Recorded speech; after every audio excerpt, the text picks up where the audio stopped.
Antes de que nos adentremos en las sombras, cuéntanos, ¿desde qué rincón del mundo te atreves a escucharnos?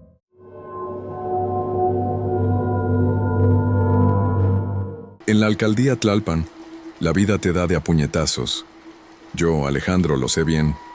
Tuve que dejar la universidad, la carrera de mis sueños, porque el dinero no alcanzaba. Mi jefa se la rifa como puede, pero con 2 chamacos más chicos, la verdad es que todo el peso cayó sobre mis hombros. Cada día era una lucha para conseguir lo de las tortillas, para que mis hermanos tuvieran algo en el estómago. La desesperación te hace tragarte el orgullo y buscar en donde sea. Y en esa búsqueda, me topé con el diablo. Fui a un edificio de esos bien mamones de cristal y seguridad por todos lados. No tenía idea de qué me esperaba. Solo sabía que ahí había una oportunidad. En la recepción, una mujer mayor y bien vestida me vio. Se llamaba Cecilia Durán. Su cara era de esas que te hacen sentir que no le falta nada en la vida. Y sus ojos, fríos como el hielo, me miraron de arriba a abajo. Con un tono de voz que era puro poder, me preguntó si necesitaba trabajo. Le dije que sí, que me urgía. Ella se sonrió, una sonrisa que no le llegaba a los ojos. Me ofreció un trabajo de asistente personal.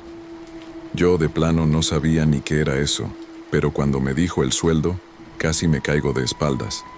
Era más lana de la que hubiera ganado en un año en cualquier otro lado. El trato era simple. 3 días a la semana, la acompañaba a eventos, a cenar, a la ópera, y vivía como un rey, con carro, ropa de marca y un departamento de lujo. Sentí que había ganado la lotería. Acepté sin dudarlo. Era la oportunidad de mi vida, la forma de sacar a mi familia de la pobreza, pero la vida de lujos tenía un precio.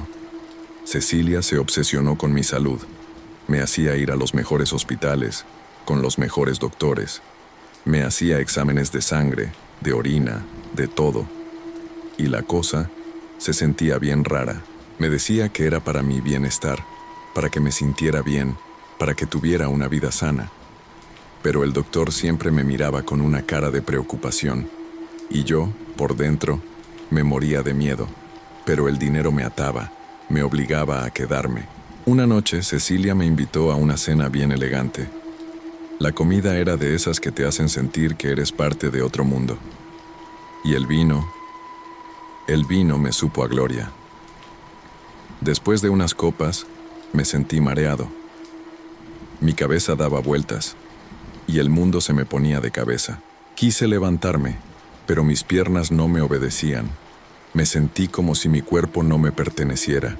El último recuerdo que tengo es el rostro de Cecilia, con su sonrisa fría y sus ojos llenos de una satisfacción que me dio escalofríos.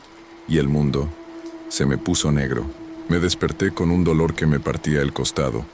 Abrí los ojos, pero mi cabeza seguía dando vueltas. No estaba en el departamento de lujo de Cecilia.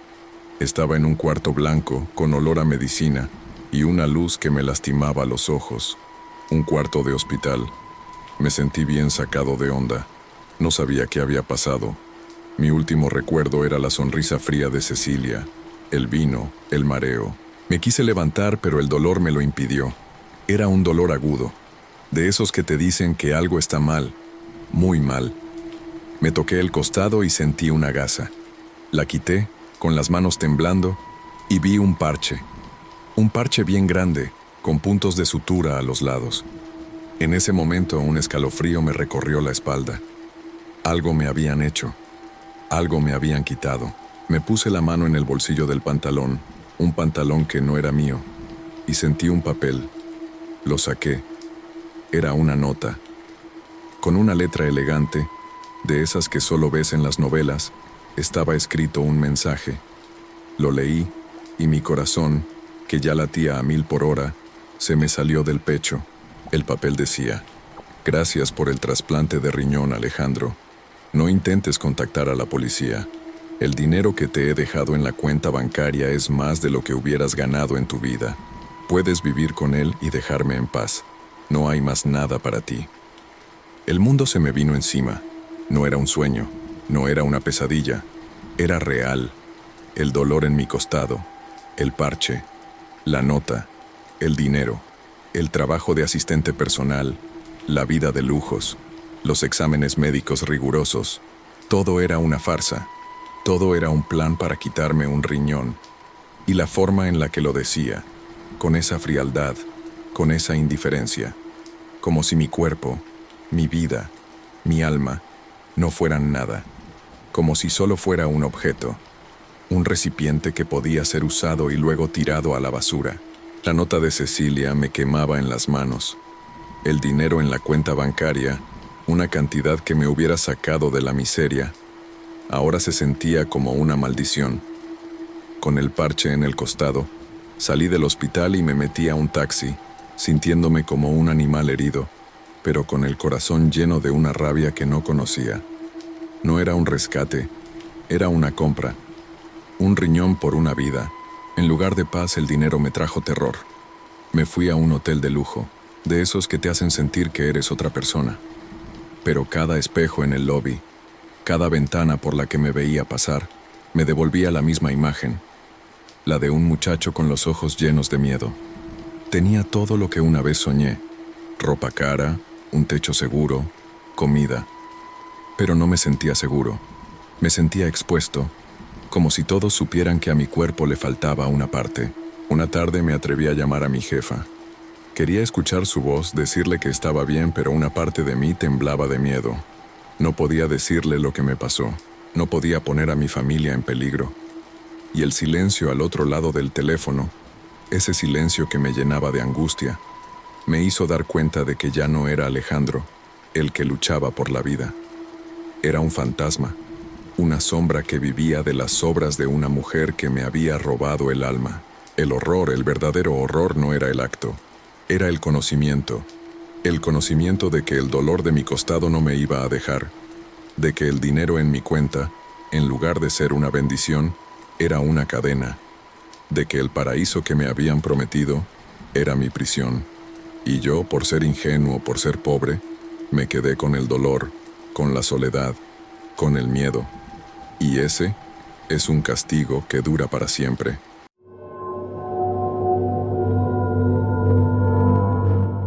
La vida te pone de rodillas sin preguntarte si estás cansado. Yo, Ricardo, lo sé bien. Un arquitecto con el título en la pared y las deudas hasta el cuello. El sueño de diseñar rascacielos se me vino abajo y terminé, como muchos, en la obra, con un casco y la pala en la mano. Y para más ironía, en San Pedro Garza García, un lugar de puro millonario, donde las casas que construía me recordaban lo lejos que estaba de mis metas. Una tarde, mientras mezclaba cemento, una camioneta de lujo se detuvo en la obra. De ella bajó una mujer. Era Isabel Vargas, una arquitecta de unos 55 años, de esas que el nombre te pesa en la boca de tanto poder. Se veía elegante, con un traje sastre y unos ojos que te analizaban como si fueras un plano. Se acercó a mí, me vio de arriba a abajo y me preguntó con una voz que era puro hielo: ¿Tú eres el albañil que me recomendaron? Le dije que sí. Me ofreció un trato de Sugar Baby. Le daría compañía, iría a cenas y eventos con ella, y a cambio, mi cuenta bancaria estaría llena. La neta, me dio un mal rollo, pero la necesidad es más canija que el miedo. Acepté. Al principio todo era superficial. Cenas, carros de lujo, ropa de marca. La pasaba bien. Pero con el tiempo, Isabel empezó a cambiar. Me pedía que le mandara fotos de mi día a día, de dónde estaba, con quién. Me decía que era para saber que estaba bien, pero sentía que me estaba vigilando. De pronto, sin que me diera cuenta, sacaba su celular y me tomaba fotos. Para el recuerdo, decía. Me dio un escalofrío. Me sentí como una posesión, como un objeto. Pero la lana me ataba, me obligaba a quedarme. El terror se hizo más profundo cuando una noche, mientras cenábamos, Isabel, con los ojos llenos de lágrimas, me confesó que él le recordaba a su hijo. Mi hijo falleció hace años, me dijo. Pero tú te pareces tanto a él, a su forma de hablar, a su forma de mirar. Siento que te tengo de vuelta. El aire se me hizo pesado.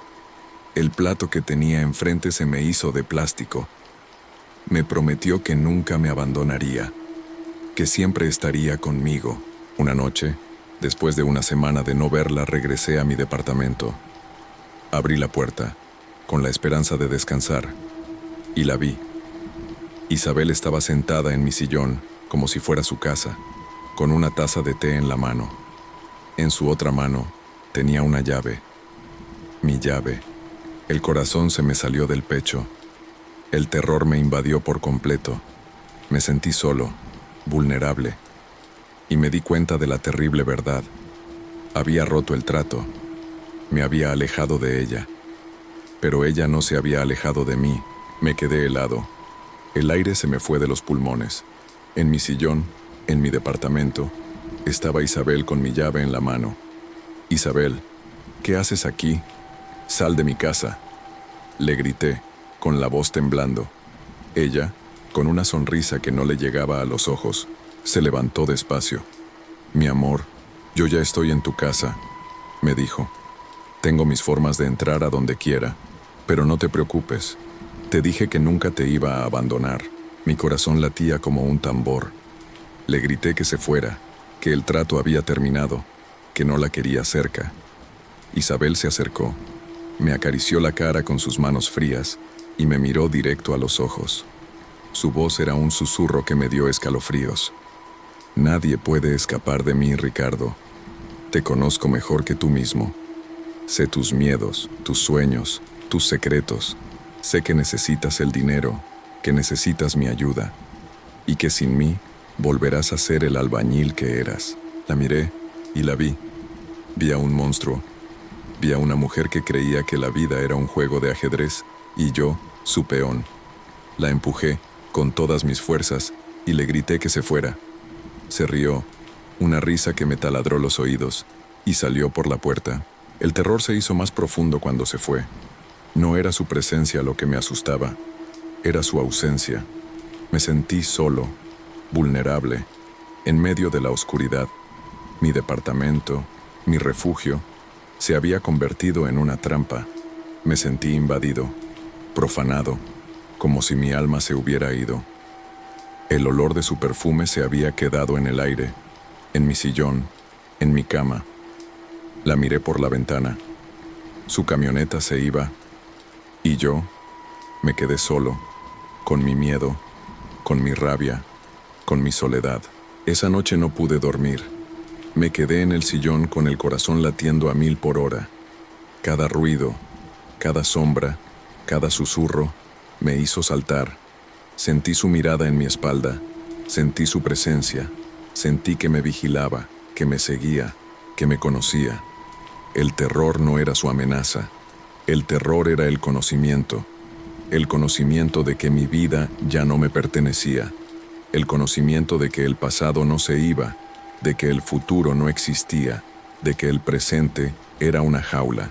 La puerta se cerró detrás de Isabel, pero mi encierro no terminó. El miedo, ese que sentí cuando la vi, se quedó conmigo. Miré a mi alrededor, mis cosas, mi vida, mi departamento. Todo se sentía profanado, invadido por la mirada de ella. La paranoia se convirtió en mi sombra.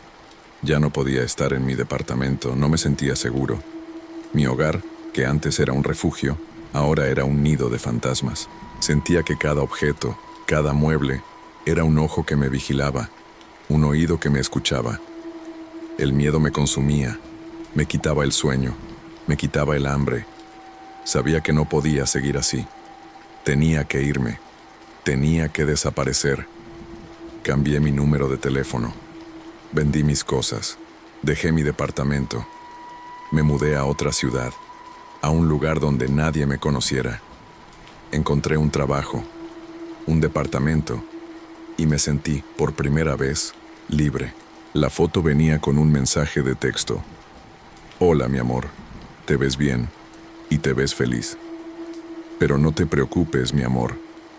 La felicidad no es de este mundo. La felicidad es una prisión. Y yo soy tu carcelera. No puedes escapar de mí, y nunca podrás». El terror me invadió por completo.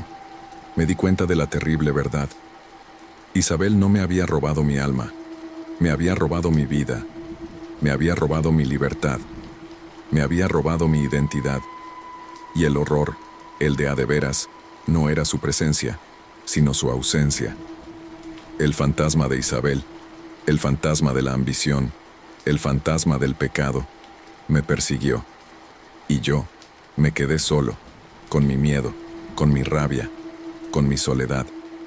Y ese es un castigo que dura para siempre.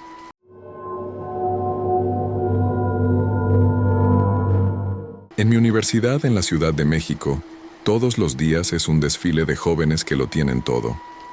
Y yo, Carlos, con mis cuadernos llenos de apuntes de administración, me sentía como un fantasma. A mis amigos se les hacía fácil ir a fiestas, a bares, a cualquier lugar que se les ocurriera. Y yo me quedaba en casa, el dinero me había puesto una etiqueta, pobre. Y con esa etiqueta vino la soledad. Me sentía humillado, frustrado, enojado. No quería que mi vida fuera solo estudiar y trabajar. Quería tener una vida. Quería tener dinero. Una noche, en un acto de pura desesperación, descargué Facebook Parejas. Lo hice sin pensar, sin remordimiento. Solo quería un escape. Quería una sugar mommy. Una mujer que me ofreciera un estilo de vida de lujos. Una mujer que me quitara de encima el peso de la pobreza. Me sentía mal, pero la necesidad es más canija que la vergüenza. Me hice un perfil, subí una foto, puse mis intereses y me senté a esperar. No tuve que esperar mucho. En un par de días un perfil me llamó la atención. Isabel Trejo, una mujer de unos 45 años, con una sonrisa que me pareció honesta, una cara amable y un cuerpo que se veía bien cuidado. En su perfil tenía fotos de viajes, de comidas en restaurantes de lujo, de carros caros. Era perfecta. Me sentí aliviado. Era la respuesta a mis plegarias. Y me mandó un mensaje.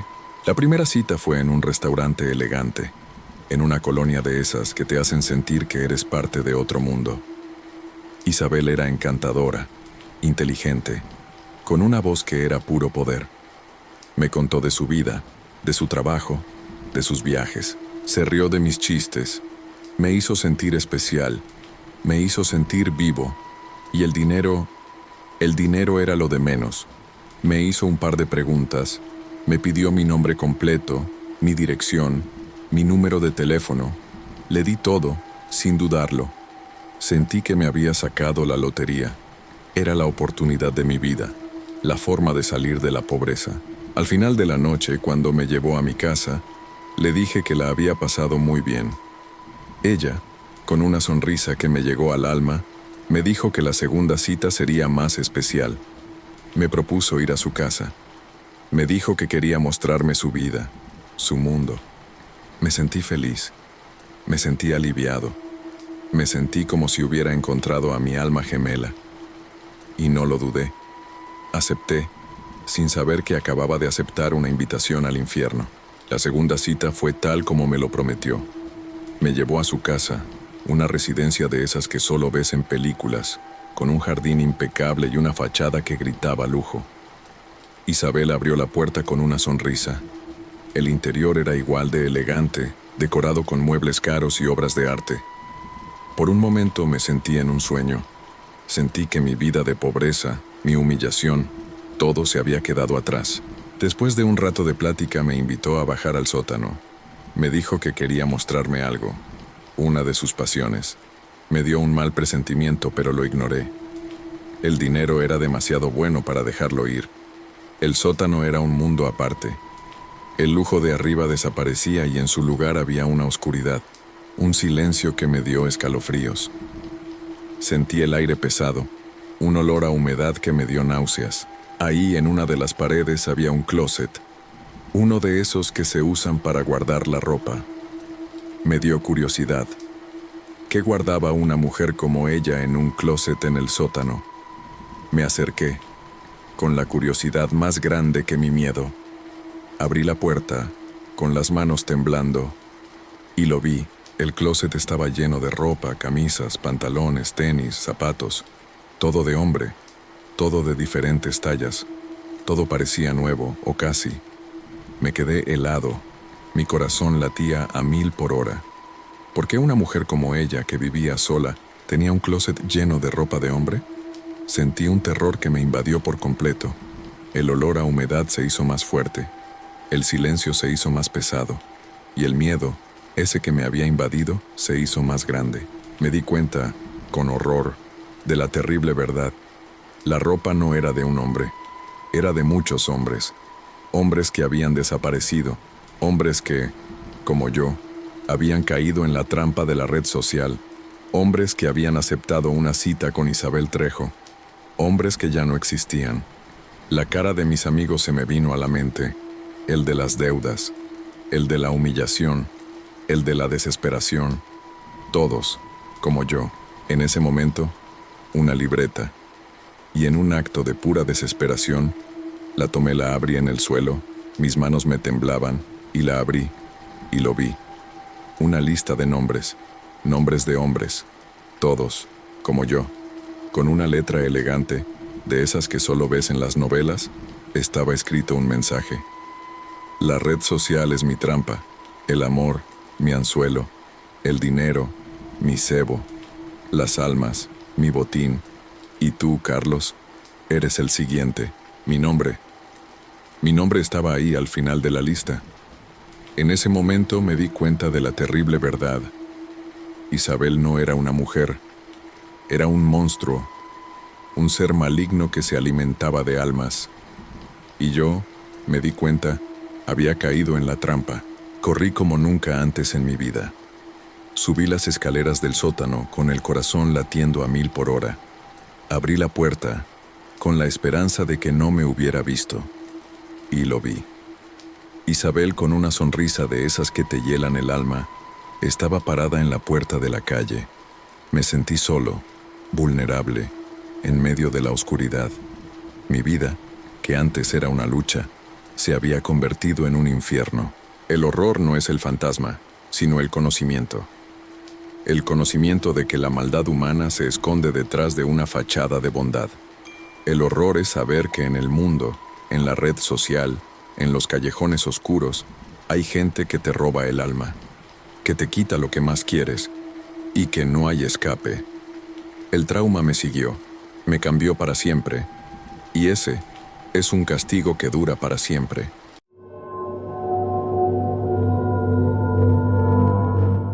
En un país como México, un hombre sin dinero no es nada. Ni la fuerza, ni la disciplina, ni el orgullo te salvan de la humillación de la pobreza. Yo soy Javier, un joven de clase trabajadora, con un cuerpo de acero que esculpí con sudor y sacrificio en un gimnasio de barrio. Un cuerpo que, en mi mente, era la armadura que me protegía del mundo. Nunca fui a la universidad, pero me la rifaba, y el gimnasio era mi refugio, mi lugar de poder. Un día, mientras hacía pesas, la vi, Valeria Campos, una mujer de unos 50 años con una elegancia que me intimidó. No era la típica señora que va al gimnasio. Su mirada era penetrante, y su forma de hablar, tranquila y segura, me cautivó de inmediato. Me habló de nutrición, de salud, de cómo la fuerza física era solo una parte del poder real. Me sentí atraído por su aura. Su charla no era sobre dinero, sino sobre conocimiento y éxito. Nos hicimos amigos y salimos varias veces. Fuimos a restaurantes de lujo, a galerías de arte, a conciertos. Me sentí parte de un mundo que no era el mío. Valeria era fascinante, culta, inteligente, con un conocimiento de la vida que me hizo sentir como un niño. Me enseñó a comer, a vestirme, a hablar. Me sentía mejor, más poderoso. La gente, mis amigos, me preguntaban quién era esa mujer. Y yo, con orgullo, les decía que era una mentora, una amiga, pero había cosas que me daban un mal rollo. Cuando me invitó a su casa, el olor a incienso me invadió por completo. En su sala, vi unas velas negras y rojas y unos símbolos extraños en la pared. Le pregunté qué era eso. Ella, con su sonrisa helada, me dijo que era un pasatiempo, una forma de meditación. Mi instinto me decía que no le creyera, pero la vida de lujos que me ofrecía, la atención, el poder que me daba, era más grande que mi miedo. Una mañana, después de una semana de no verla, me dio la idea de ir a sorprenderla. Quería llevarle unas flores. Quería ver su cara de sorpresa. La vida, que antes era una lucha, se había convertido en un sueño. Un sueño que me dio la fuerza para ir a su casa sin avisar. Un sueño que me hizo caminar directo a mi pesadilla. La puerta de la casa estaba sin seguro. Abrí con las flores en la mano y entré. El silencio me recibió. «Valeria, ¿estás aquí?», grité, pero nadie respondió. Subí las escaleras, entré al cuarto y nada. Me sentí tonto por ir sin avisar. Estaba a punto de irme, cuando mis ojos se fijaron en el estudio. La puerta estaba entreabierta. Me acerqué, con la curiosidad más grande que mi miedo. Entré al estudio, y el olor a incienso me invadió por completo. En una esquina había una cortina que parecía ocultar algo. Tiré de ella, con el corazón latiendo a 1000 por hora, y lo vi. Un altar con velas negras y rojas, un plato con cenizas y unas figuras que no reconocí. El terror se apoderó de mí. Me di cuenta de la terrible verdad. Lo que ella llamaba un pasatiempo era un ritual. Lo que ella llamaba meditación era brujería. En el altar vi un objeto que me hizo el estómago. Era una foto mía de niño, una foto que nunca le había dado. Mi corazón se me salió del pecho. ¿Cómo la había conseguido? Al lado de mi foto vi mi pulsera. Esa pulsera que me había dado mi abuela. La misma que había perdido en el gimnasio, el mismo día que la conocí. Sentí un vacío en mi estómago, y mi terror se hizo más grande cuando vi una bolsa de esas que usan para guardar joyas, con un mechón de mi cabello dentro. En ese momento me di cuenta de la terrible verdad. Valeria no era una mujer, era un monstruo, una bruja que se alimentaba de la juventud, de la energía, de la vida de los hombres. Y yo, me di cuenta, era el siguiente. Salí de la casa sin hacer ruido. Corrí como nunca antes en mi vida. Corrí con el corazón latiendo a 1000 por hora. Y no me detuve. La mañana siguiente fue un infierno. Me sentí fatal. Vomité sin razón, tuve fuertes dolores de cabeza y sentí un frío que me caló hasta los huesos. Me metí en la cama, con una cobija, pero el frío no se iba. Sentí un vacío en el estómago. Sentí que algo me habían quitado. Me di cuenta de la terrible verdad. Mi cuerpo, mi mente, mi alma, todo se sentía profanado. Y no sabía qué hacer. Desesperado fui a ver a mi abuelita. Le conté la historia de una mujer que me había hecho una maldad. Ella, con la cara llena de sabiduría, me escuchó y me dijo que no era una maldad. Me dijo que era brujería. Me dijo que mi alma había sido profanada y me llevó a ver a una curandera. La curandera era una mujer con la cara llena de arrugas y los ojos llenos de sabiduría. Me escuchó, con la cara llena de compasión. Me dijo que lo que me pasaba no era una enfermedad. Me dijo que era una limpia. El ritual me hizo sentir una paz, una calma que no había sentido en mucho tiempo. Me puso hierbas en la cara, en el cuerpo. Me dijo palabras que no entendí. El ritual me hizo sentir una paz, una calma que no había sentido en mucho tiempo. El vacío en mi estómago, el dolor de cabeza, la debilidad, todo se fue, pero la curación no fue total. El dolor físico se fue, pero el miedo se quedó. Desde ese día, el mundo se me vino encima. Ya no podía ir al gimnasio. Cada vez que veía a una mujer mayor, se me ponía la piel de gallina. Sentí una paranoia profunda. El fantasma de Valeria, el fantasma de la brujería me persiguió. Me sentí solo, vulnerable, en medio de la oscuridad.